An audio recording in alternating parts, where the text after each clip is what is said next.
আমাৰ বহুত ভাল লাগে মেমৰ। এইখিনি কৈয়ে মোৰ হেৰি ৰাখিছোঁ।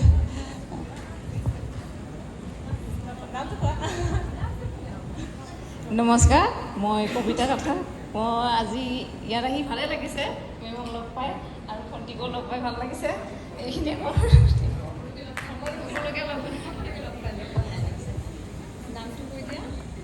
নমস্কাৰ, মোৰ নাম শ্ৰী জয়ন্তী কাঠাৰ। আমি তেনেকৈ কথা কোৱা অভ্যাস নাই। বাইদেউলৈ বহুত বহুত ধন্যবাদ। নমস্কাৰ, মই জোনালী বড়ো। মই এফাকি মানে হেণ্ডলুমৰ আৰু হস্ততাঁৰ বিষয়ে, কাপোৰৰ বিষয়ে এফাকি কবিতা গাই দিম।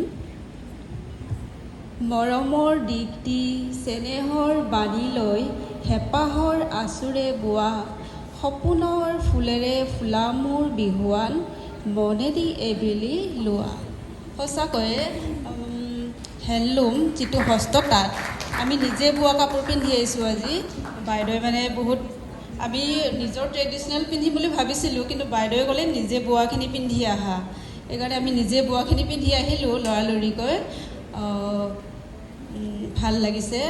তাৰপিছত বাইদেৱে আমি নিজে ঘৰত কাপোৰ বওঁ, কিন্তু সিমানখিনি আমি সুবিধা নিজে কৰি ল'ব নোৱাৰোঁ। যেতিয়াৰ পৰা আমি বাইদেউক লগ পালোঁ, বহুত সুবিধা দিছে।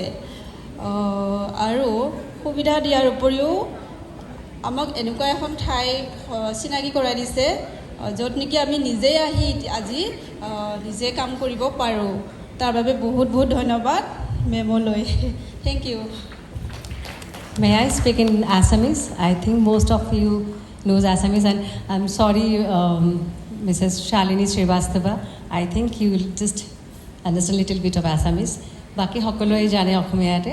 তেওঁলোকে কিছুমান কথা যিবোৰ ক'লে একচুৱেলি সুবিধা নহয়, সুবিধা তেওঁলোকে আমাক দিছে।